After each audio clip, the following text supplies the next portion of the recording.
Smoke? Everybody, I think I smell some smoke back here. Fire!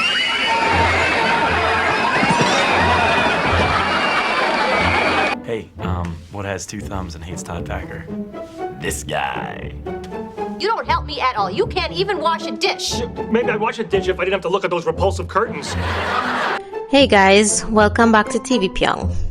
So today we're talking about a very special breed of sitcom characters.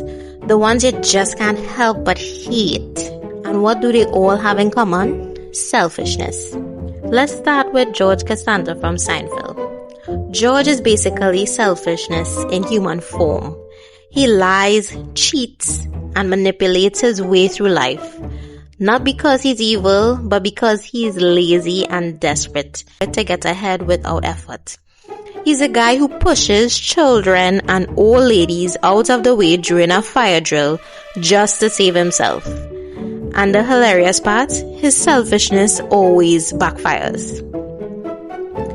Another example is Todd Packer from The Office.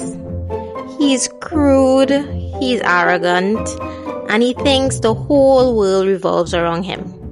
Every time he shows up, the office gets more toxic.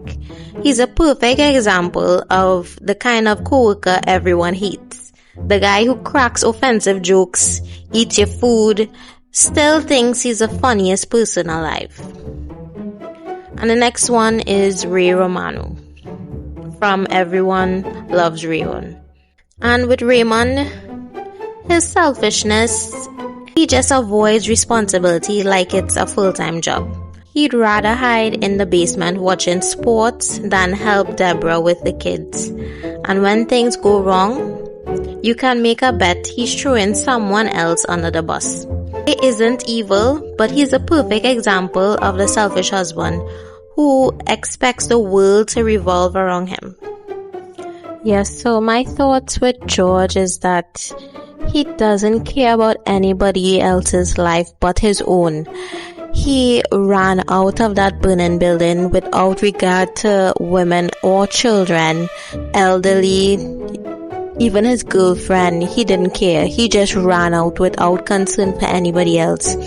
And that is clearly seen with his fiancée. He wanted to get out of the marriage, so he chose the cheapest invitations because he did not really love her. He just wanted to get it done and over with. And then the invitations proved to be poisonous, killing the fiancé. And when she died, he was relieved. And that is sick. That is sick. I mean, all jokes aside, in reality, that is a sick kind of mentality that you are relieved that your fiancé is dead so that you could get out of marrying somebody. You could have just broken up with her. Simple as that. But you are okay with the fact that your choice in invitations, contributed to the death of somebody you were about to marry. It's a little perverse and disturbing. And with Ray Romano or with Raymond, you could see that Deborah suffers. You could see that she has to fight the battle with the mother-in-law, take care of the kids, all these things on her own, and Ray is just content to do nothing. And those two examples in particular is the ones that, it was difficult to watch for those two comedians in particular. At some points it was entertaining, but at some points sometimes it was hard to watch. Why do these sitcoms give us characters like George, Todd Packer, and Ray?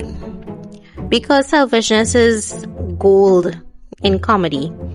These characters do and say things we would never admit to, and they suffer the consequences. Their ego creates conflict, and the conflict is what makes sitcoms tick. We laugh, we cringe, and deep down, we're glad we don't have to live with them. So, who's your favorite selfish sitcom character? Or maybe the one you just can't stand? Drop it in the comments. I want to see who tops the hate list.